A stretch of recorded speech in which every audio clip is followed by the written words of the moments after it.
Chapter 4. My interrupted flight toward the Himalayas. Leave your classroom on some trifling pretext and engage a hackney carriage.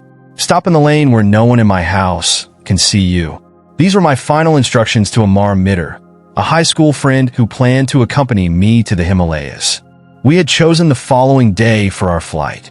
Precautions were necessary, as Ananta exercised a vigilant eye.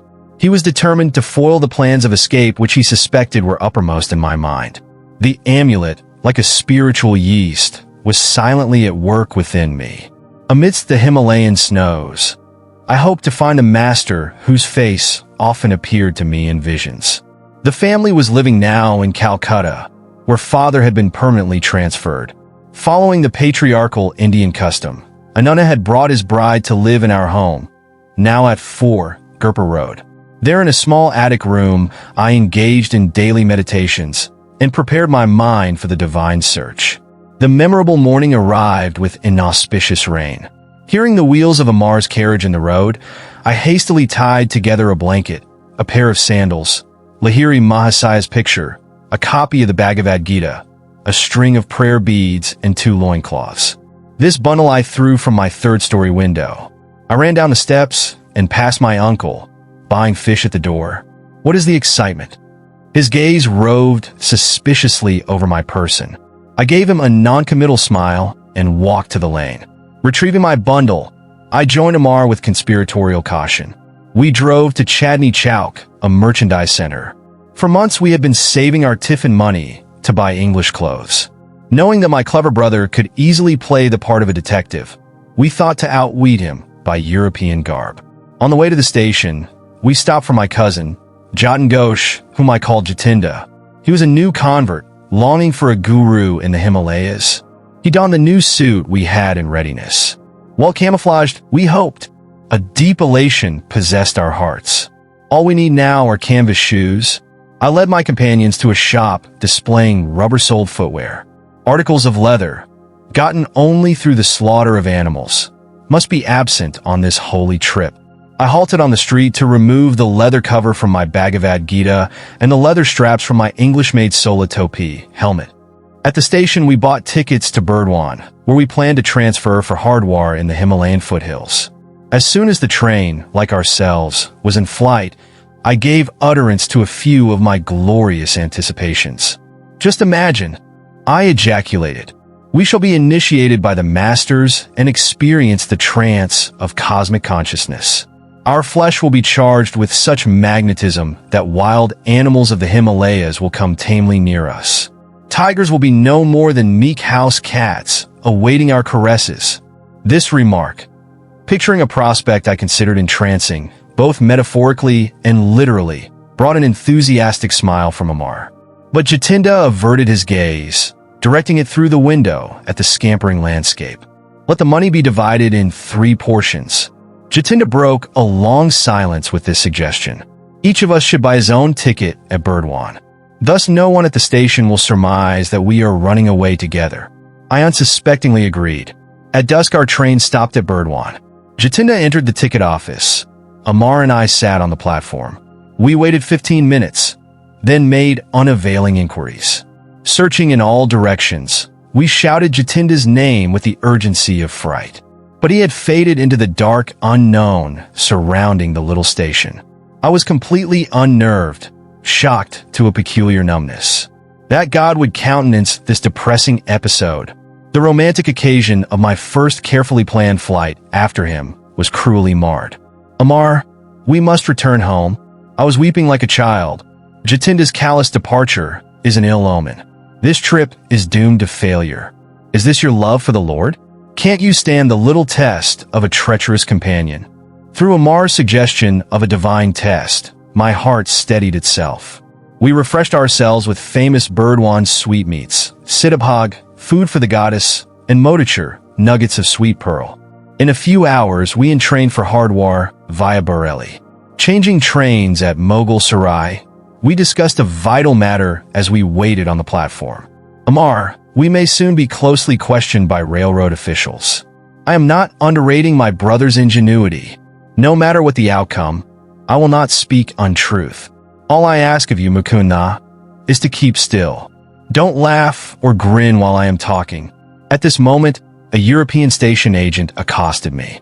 He waved a telegram whose import I immediately grasped. Are you running away from home in anger? No. I was glad his choice of words permitted me to make emphatic reply. Not anger, but divinest melancholy was responsible, I knew, for my unconventional behavior. The official then turned to Amar. The duel of wits that followed hardly permitted me to maintain the counseled stoic gravity. Where is the third boy? The man injected a full ring of authority into his voice.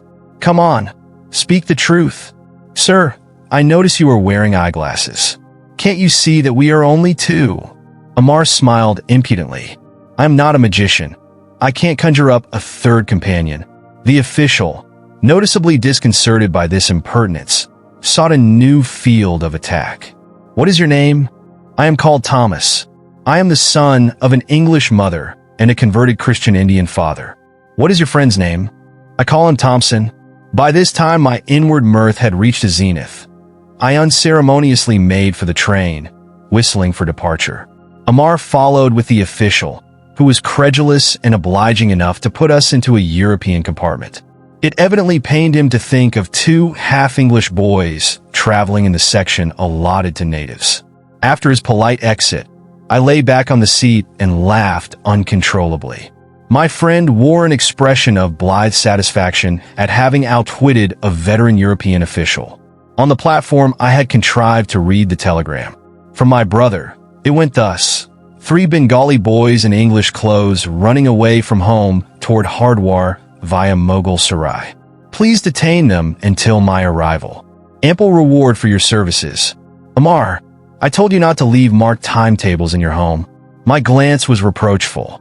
Brother must have found one there. My friend sheepishly acknowledged the thrust.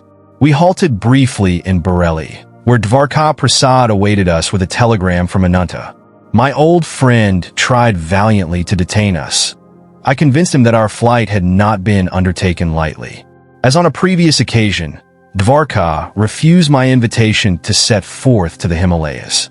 While our train stood in a station that night, and I was half asleep, Amar was awakened by another questioning official. He, too, fell a victim to the hybrid charms of Thomas and Thompson. The train bore us triumphantly into a dawn arrival at Hardwar. The majestic mountains loomed invitingly in the distance. We dashed through the station and entered the freedom of city crowds. Our first act was to change into native costume, as Ananda had somehow penetrated our European disguise. A premonition of capture weighed on my mind. Deeming it advisable to leave Hardwar at once, we bought tickets to proceed north to Rishikesh, a soil long hallowed by feet of many masters. I had already boarded the train, while Amar lagged on the platform. He was brought to an abrupt halt by a shout from a policeman. Our unwelcome guardian escorted us to a station bungalow and took charge of our money. He explained courteously that it was his duty to hold us until my elder brother arrived. Learning that the truant's destination had been the Himalayas, the officer related a strange story. I see you are crazy about saints. You will never meet a greater man of God than the one I saw only yesterday. My brother officer and I first encountered him 5 days ago. We were patrolling by the Ganges, on a sharp lookout for a certain murderer. Our instructions were to capture him, alive or dead. He was known to be masquerading as a sadhu in order to rob pilgrims. A short way before us, we spied a figure which resembled the description of the criminal. He ignored our command to stop. We ran to overpower him. Approaching his back, I wielded my axe with tremendous force. The man's right arm was severed almost completely from his body. Without outcry or any glance at the ghastly wound, the stranger astonishingly continued his swift pace. As we jumped in front of him, he spoke quietly. I am not the murderer you are seeking. I was deeply mortified to see I had injured the person of a divine-looking sage. Prostrating myself at his feet, I implored his pardon and offered my turban cloth to staunch the heavy spurts of blood. Son, that was just an understandable mistake on your part. The saint regarded me kindly. Run along, and don't reproach yourself. The beloved mother is taking care of me. He pushed his dangling arm into its stump, and lo, It adhered. The blood inexplicably ceased to flow. Come to me under yonder tree in 3 days, and you will find me fully healed. Thus you will feel no remorse. Yesterday, my brother officer and I went eagerly to the designated spot. The sadhu was there and allowed us to examine his arm. It bore no scar or trace of hurt. I am going via Rishikesh to the Himalayan solitudes. He blessed us as he departed quickly. I feel that my life has been uplifted through his sanctity. The officer concluded with a pious ejaculation. His experience had obviously moved him beyond his usual depths. With an impressive gesture, he handed me a printed clipping about the miracle. In the usual garbled manner of the sensational type of newspaper, not missing, alas. Even in India, the reporter's version was slightly exaggerated. It indicated that the sadhu had been almost decapitated. Amar and I lamented that we had missed the great Yogi who could forgive his persecutor in such a Christ-like way. India, materially poor for the last 2 centuries, yet has an inexhaustible fund of divine wealth. Spiritual skyscrapers may occasionally be encountered by the wayside, even by worldly men like this policeman. We thank the officer for relieving our tedium with his marvelous story. He was probably intimating that he was more fortunate than we. He had met an illumined saint without effort. Our earnest search had ended, not at the feet of a master, but in a coarse police station. So near the Himalayas, and yet, in our captivity so far, I told Amar I felt doubly impelled to seek freedom. Let us slip away when opportunity offers. We can go on foot to holy Rishikesh. I smiled encouragingly. But my companion had turned pessimist as soon as the stalwart prop of our money had been taken from us. If we started a trek over such dangerous jungle land, we should finish, not in the city of saints, but in the stomachs of tigers. Ananta and Amar's brother arrived after 3 days. Amar greeted his relative with affectionate relief. I was unreconciled. Ananta got no more from me than a severe upbraiding. I understand how you feel. My brother spoke soothingly. All I ask of you is to accompany me to Benares to meet a certain saint, and go on to Calcutta to visit your grieving father for a few days. Then you can resume your search here for a master. Amar entered the conversation at this point to disclaim any intention of returning to Hardwar with me. He was enjoying the familial warmth, but I knew I would never abandon the quest for my guru. Our party entrained for Benares. There I had a singular and instant response to my prayers. A clever scheme had been prearranged by Ananta. Before seeing me at Hardwar, he had stopped in Benares to ask a certain scriptural authority to interview me later. Both the pundit and his son had promised to undertake my dissuasion from the path of a sannyasi. Point 1. Ananta took me to their home. The son, a young man of ebullient manner, greeted me in the courtyard. He engaged me in a lengthy philosophic discourse. Professing to have a clairvoyant knowledge of my future, he discountenanced my idea of being a monk. You will meet continual misfortune and be unable to find God if you insist on deserting your ordinary responsibilities. You cannot work out your past karma without worldly experiences. Krishna's immortal words rose to my lips in reply. Even he with the worst of karma who ceaselessly meditates on me quickly loses the effects of his past bad actions. Becoming a high-souled being, he soon attains perennial peace. Arjuna, know this for certain. The devotee who puts his trust in me never perishes. But the forceful prognostications of the young man had slightly shaken my confidence. With all the fervor of my heart, I prayed silently to God. Please solve my bewilderment and answer me, right here and now, if thou dost desire me to lead the life of a renunciate or a worldly man. I noticed a sadhu of noble countenance standing just outside the compound of the pundit's house. Evidently, he had overheard the spirited conversation between the self-styled clairvoyant and myself, for the stranger called me to his side. I felt a tremendous power flowing from his calm eyes. Son, don't listen to that ignoramus. In response to your prayer, the Lord tells me to assure you that your sole path in this life is that of the renunciate. With astonishment as well as gratitude, I smiled happily at this decisive message. Come away from that man. The ignoramus was calling me from the courtyard. My saintly guide raised his hand in blessing and slowly departed. That sadhu is just as crazy as you are. It was the hoary-headed pundit who made this charming observation. He and his son were gazing at me lugubriously. I heard that he too has left his home in a vague search for God. I turned away. To Ananta, I remarked that I would not engage in further discussion with our hosts. My brother agreed to an immediate departure. We soon entrained for Calcutta. Mr. Detective, how did you discover I had fled with 2 companions? I vented my lively curiosity to Ananta during our homeward journey. He smiled mischievously. At your school, I found that Amar had left his classroom and had not returned. I went to his home the next morning and unearthed a marked timetable.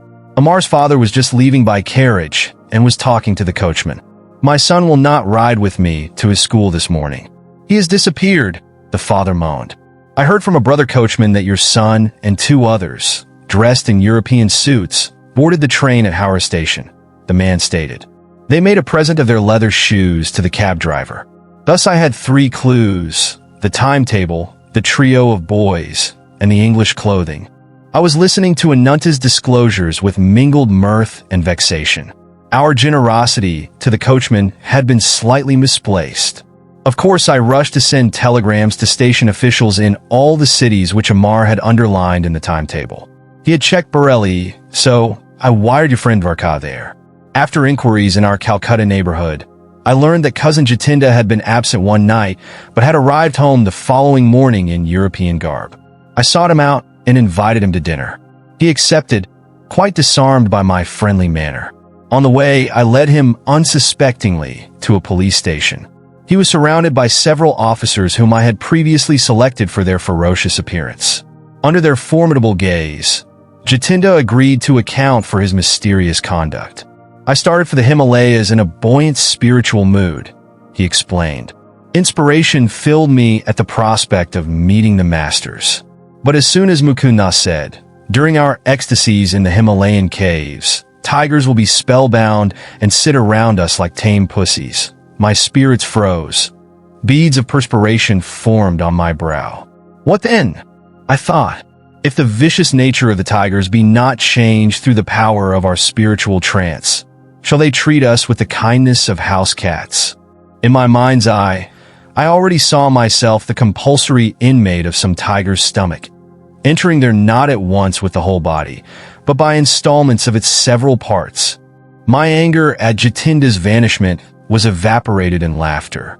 The hilarious sequel on the train was worth all the anguish he had caused me. I must confess to a slight feeling of satisfaction.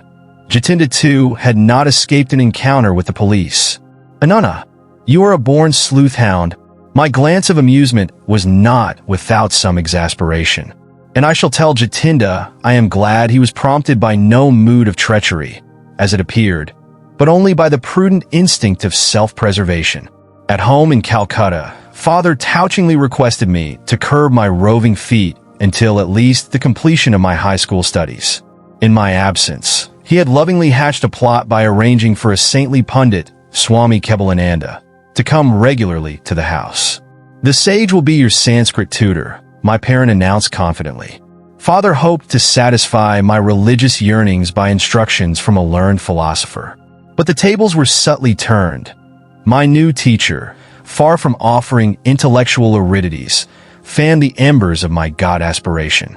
Unknown to Father, Swami Kebalananda was an exalted disciple of Lahiri Mahasaya. The peerless guru had possessed thousands of disciples, silently drawn to him by the irresistibility of his divine magnetism. I learned later that Lahiri Mahasaya had often characterized Kebalananda as rishi or illumined sage. Luxuriant curls framed my tutor's handsome face. His dark eyes were guileless, with the transparency of a child's. All the movements of his slight body were marked by a restful deliberation. Ever gentle and loving, he was firmly established in the infinite consciousness. Many of our happy hours together were spent in deep Kriya meditation. Kebalananda was a noted authority on the ancient Shastras or sacred books. His erudition had earned him the title of Shastri Mahasaya, by which he was usually addressed. But my progress in Sanskrit scholarship was unnoteworthy. I sought every opportunity to forsake prosaic grammar and to talk of yoga and Lahiri Mahasaya. My tutor obliged me one day by telling me something of his own life with the master. Rarely fortunate, I was able to remain near Lahiri Mahasaya for 10 years. His Benares home was my nightly goal of pilgrimage. The guru was always present in a small front parlor on the first floor. As he sat in lotus posture on a backless wooden seat, his disciples garlanded him in a semicircle. His eyes sparkled and danced with the joy of the divine. They were ever half closed, peering through the inner telescopic orb into a sphere of eternal bliss. He seldom spoke at length. Occasionally his gaze would focus on a student in need of help. Healing words poured then like an avalanche of light. An indescribable peace blossomed within me at the master's glance. I was permeated with his fragrance, as though from a lotus of infinity. To be with him, even without exchanging a word for days, was experience which changed my entire being. If any invisible barrier rose in the path of my concentration, I would meditate at the guru's feet. Though the most tenuous states came easily within my grasp. Such perceptions eluded me in the presence of lesser teachers. The master was a living temple of God whose secret doors were open to all disciples through devotion. Lahiri Mahasaya was no bookish interpreter of the scriptures. Effortlessly, he dipped into the divine library. Foam of words and spray of thoughts gushed from the fountain of his omniscience. He had the wondrous clavis, which unlocked the profound philosophical science embedded ages ago in the Vedas. If asked to explain the different planes of consciousness mentioned in the ancient texts, he would smilingly assent. I will undergo those states, and presently tell you what I perceive. He was thus diametrically unlike the teachers who commit scripture to memory and then give forth unrealized abstractions. Please expound the holy stanzas as the meaning occurs to you. The taciturn guru often gave this instruction to a nearby disciple. I will guide your thoughts, that the right interpretation be uttered. In this way, many of Lahiri Mahasaya's perceptions came to be recorded, with voluminous commentaries by various students. The master never counseled slavish belief. Words are only shells, he said. Win conviction of God's presence through your own joyous contact and meditation. No matter what the disciple's problem, the guru advised Kriya Yoga for its solution. The yogic key will not lose its efficiency when I am no longer present in the body to guide you. This technique cannot be bound, filed, and forgotten in the manner of theoretical inspirations. Continue ceaselessly on your path to liberation through Kriya, whose power lies in practice. I myself consider Kriya the most effective device of salvation through self-effort ever to be evolved in man's search for the infinite. Kebalananda concluded with this earnest testimony. Through its use, the omnipotent God, hidden in all men, became visibly incarnated in the flesh of Lahiri Mahasaya and a number of his disciples. A Christ-like miracle by Lahiri Mahasaya took place in Kebalananda's presence. My saintly tutor recounted the story one day, his eyes remote from the Sanskrit text before us. A blind disciple, Ramu, aroused my active pity. Should he have no light in his eyes when he faithfully served our master, in whom the divine was fully blazing? One morning I sought to speak to Ramu, but he sat for patient hours fanning the guru with a handmade palm leaf punkah. When the devotee finally left the room, I followed him. Ramu, how long have you been blind? From my birth, sir. Never have my eyes been blessed with a glimpse of the sun. Our omnipotent guru can help you. Please make a supplication. The following day, Ramu diffidently approached Lahiri Mahasaya.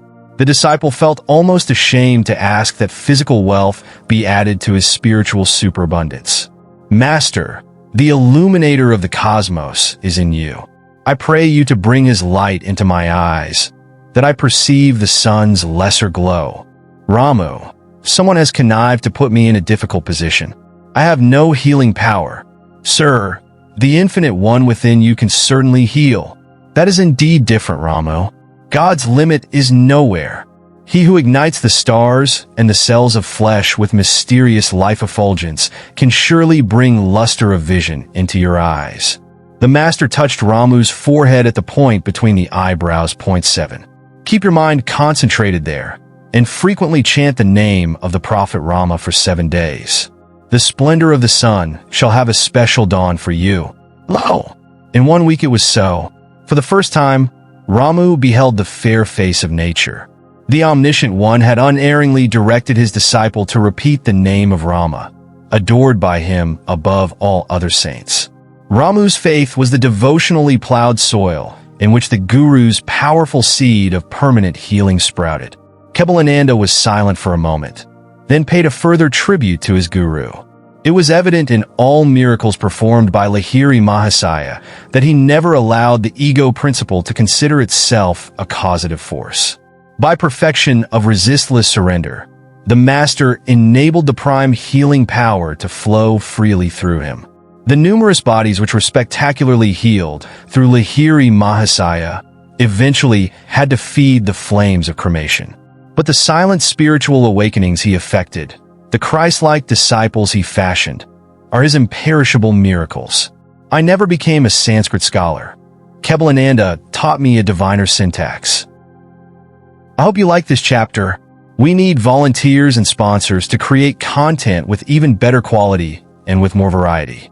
If you wish to join this initiative as a volunteer or sponsor, please click the links given in description below.